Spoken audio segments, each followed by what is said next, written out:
Thank you for that horn, Mr. 378. But yes, welcome back to Train Simulator. But today I've got a blooming mosquito buzzing around my microphone.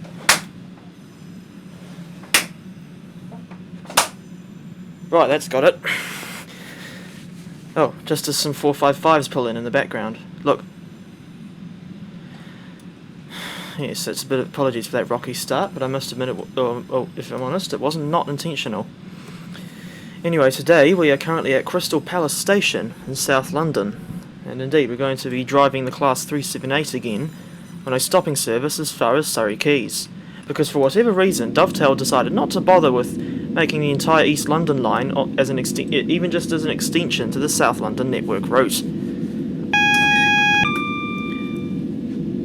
And yet they added the section between Highbury and Islington and Dalston Junction as part of the North London line, thus leaving a rather large gap between Dalston Junction and Surrey Quays, and it does make the whole situation rather silly. Although I highly doubt that Dovetail will ever add that missing section.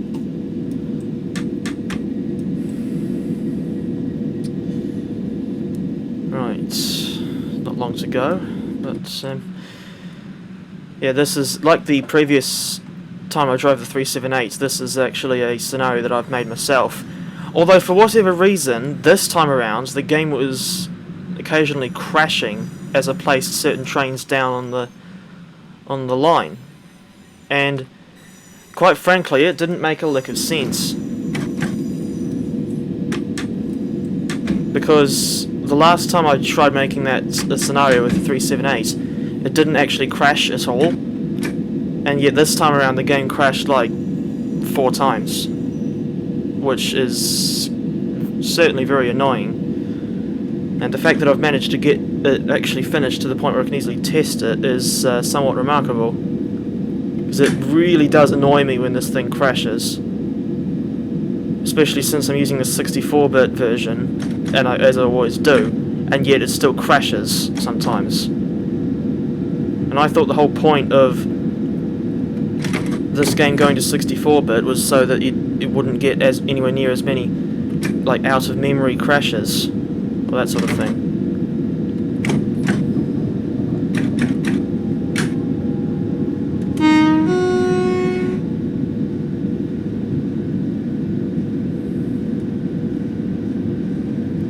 Something else I should mention about the Class 378 is that this unit, well, the unit that I've got driving it today is, actually uses the old Armstrong Powerhouse Electrostar sound pack, which I think was labelled as like the 375/377 sound pack or something of that nature, and it got taken down because it got replaced by some enhancement packs. And is this signal clear? Oh no, those are for the fast lines.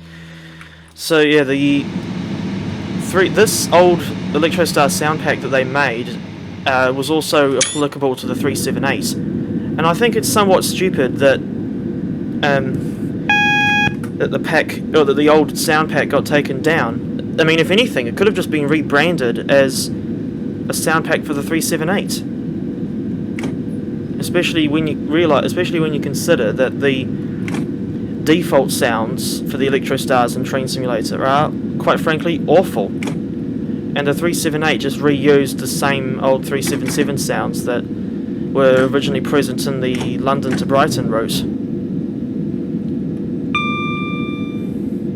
And yeah, I'm a bit puzzled as to why Armstrong Powerhouse hasn't made a scenario enhancement pack for the 378. I mean, it's kind of like what they did with the Desiro units, because I think the original Desiro sound pack was for it worked for the 360, 444, and 450. And they brought out an enhancement pack for the 444 and 450, and another one for the 350. But they took the original Desiro sound pack down, even though it was still compatible with the 360 and 380, which don't have any corresponding enhancement packs. So yeah, it's just very strange. Again, especially when you remember that the default sounds are often rubbish.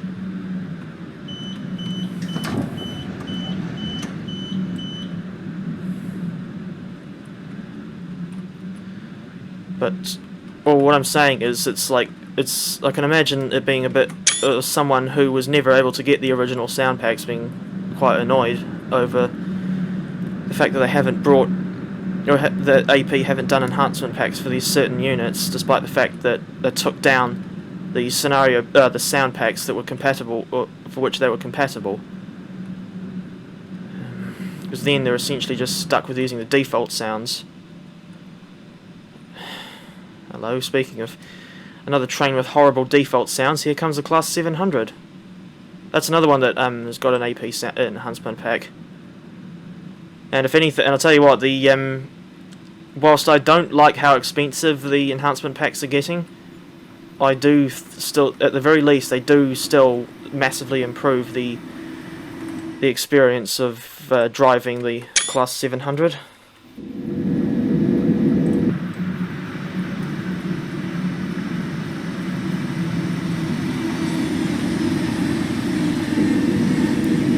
And indeed, as we're on a busy 4-track line that goes into London Bridge, it is perfectly normal to see, or to be overtaken by like trains on the fast lines, or seeing other express trains going south when you're just in a stopping service like the London Overground.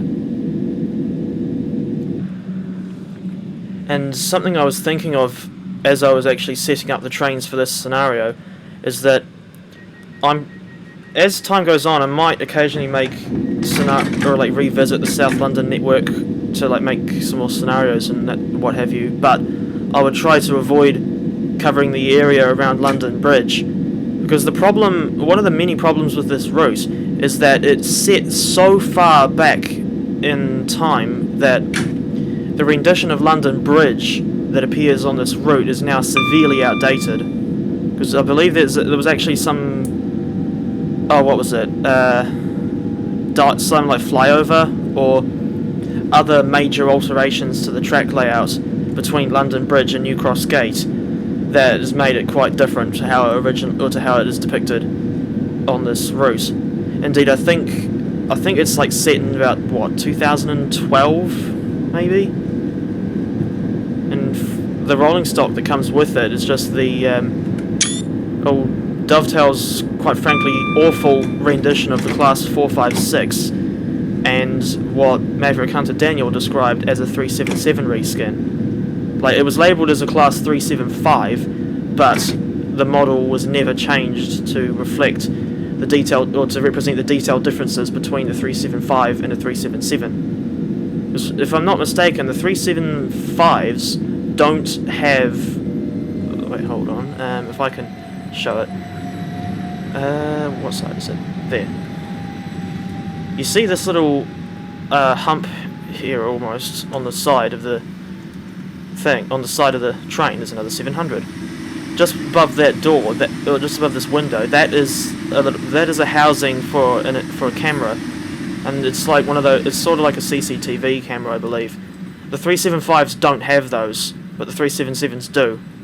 And yet, for historically, all of the 375 variants that Dovetail made were just... Well, it wasn't a new model. They did literally just very lazily alter the 377.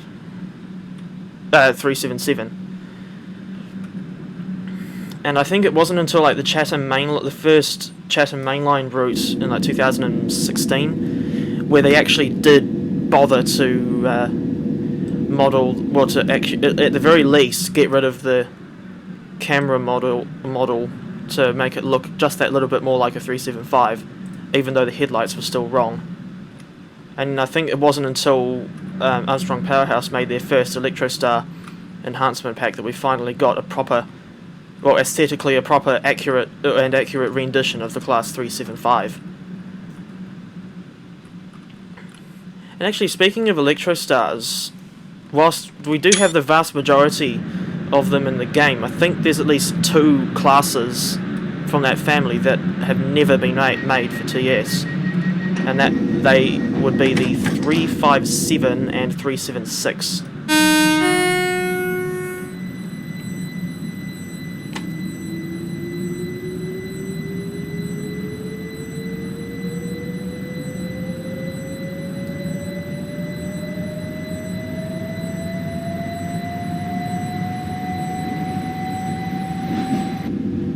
357s, of course, being the primary motive power on the London, Tilbury and Southend Railway out of Fenchurch Street, otherwise known as simply C2C, and the 376s are part of South Eastern's fleet. And if I'm not mistaken, the 376s just run fairly mundane commuter services out of Charing Cross and Cannon Street down to places like like Hayes,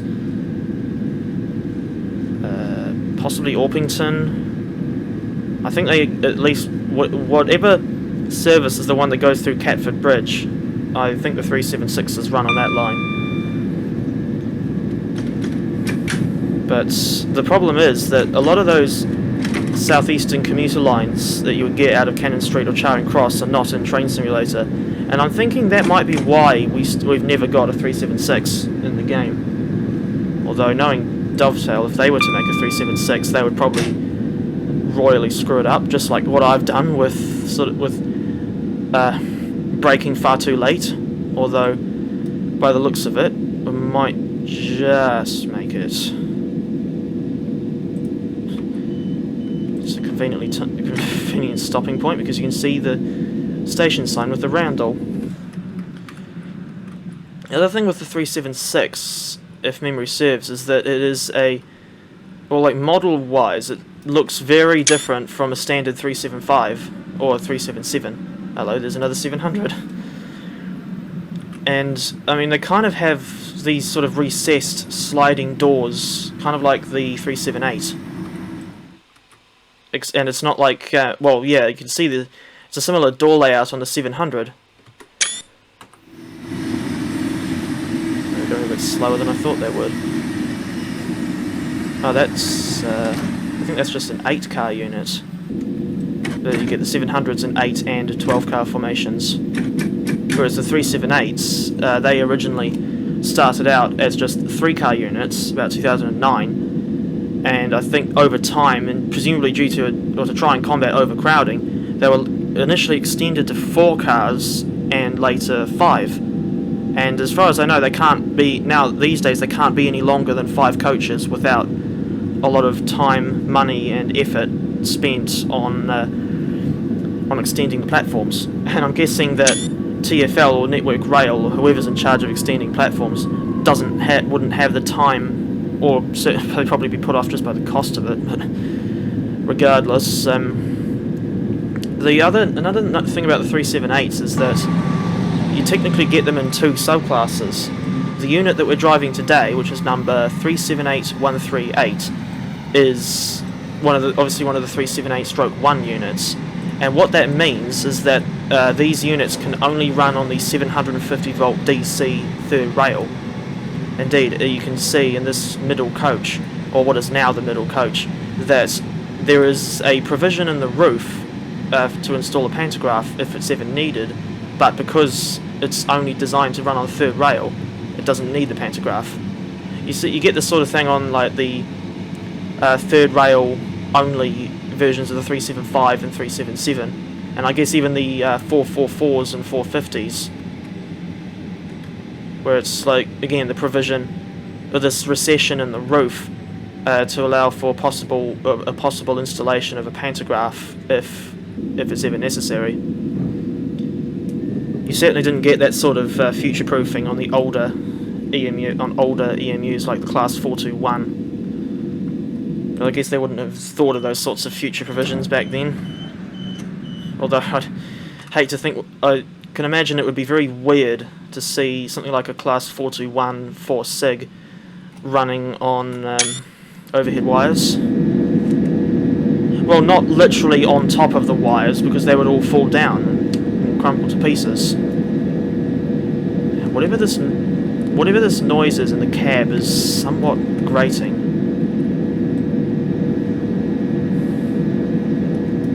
I actually have decently fond memories of driving the Class 378 in Train Simulator many years ago, because this is actually, I reckon that aside from the awful default sounds, this is probably one of Dovetail's better add-ons, in the sense that whilst the model was, well, I think it was released in like late 2014 or 15, the model, in my opinion, this model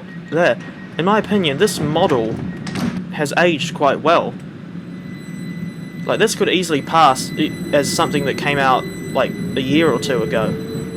It is really quite good, although I think up the front here it does look a little too wide for my liking.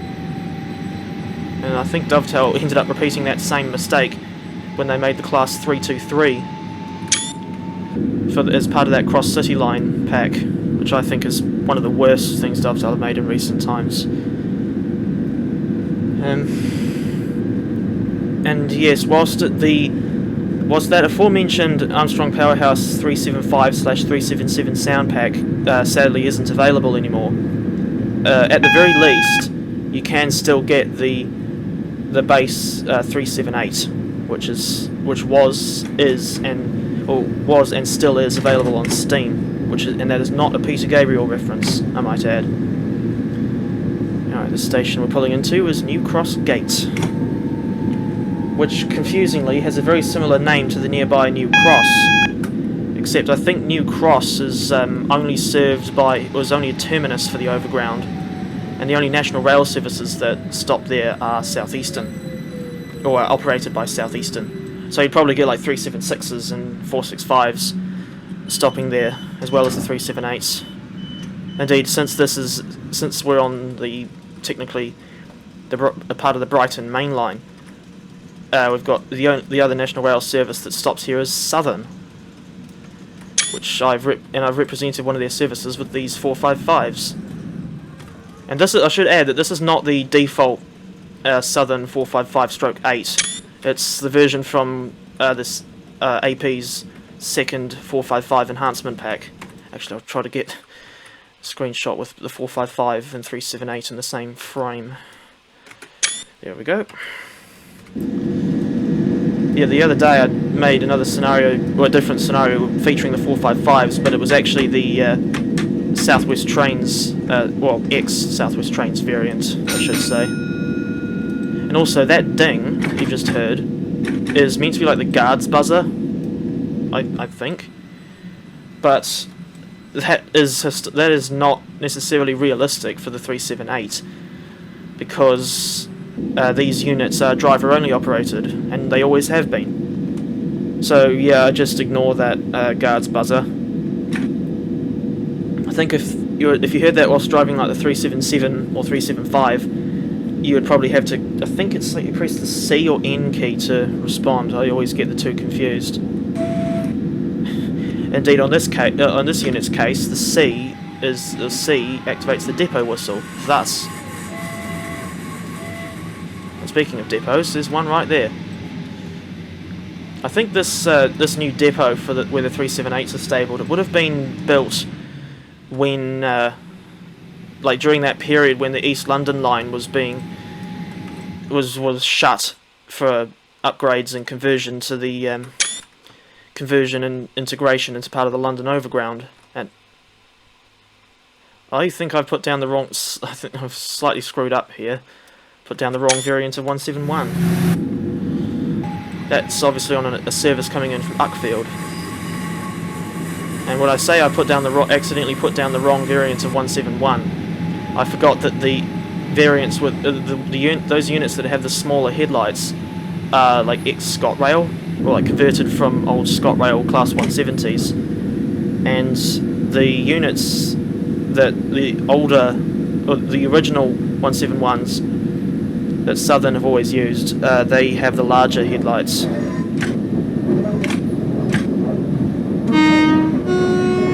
But if it's any consolation, I did get at the very least the right number of coaches for that particular unit, because I know that in real life 171-803 is a 4-car unit. Indeed, the 171s you use I think Southern, they're the only diesel units in Southern's fleet, and from what I gather, they use them on I think only on like the London Bridge to Uckfield and Brighton to Ashford services, as there are parts of that route, those routes that are not electrified.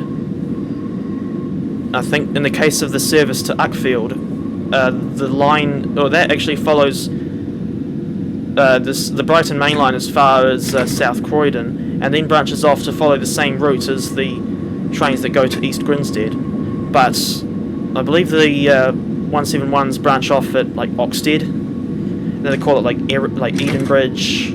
Wait, no, I think I could have sworn Edenbridge was actually on the it was a station on the Spa Valley Railway, but no, they go via Eridge and then terminate at Uckfield. And then as for the Marshlink service between Brighton and Ashford, that runs along the East Coastway line as far as I think obviously Eastbourne, then would reverse and go out towards Hastings, and the electrification ends at Orr. So yeah, the 171s have to cover the section between Orr and Ashford, the 377s can't. And during that time I have been paying attention to what we're doing, and I see that we're now arriving at Surrey Quays, which unfortunately will be where this run ends. Yeah, I really do think Dovetail should have added the missing section between Dalston Junction and Surrey Quays, because at least then you would have been able to do like complete services with 378 instead of just having to rely on the average North London line. Indeed, I think they did add the Watford DC line with West Coast Main Line South, but no thanks, that route is too awful for my liking. But yeah, now that we're at Surrey Quays, I suppose there's not really that much else I can say, but what I will just say at the very least that I like to think that you've enjoyed this video, and I thank you very much for sticking around right to the end. And look, obviously, just simply watching, of course, really does mean a lot to me. And with that, I think I'll just say the usual, which is take care, everyone, and I'll see you next time.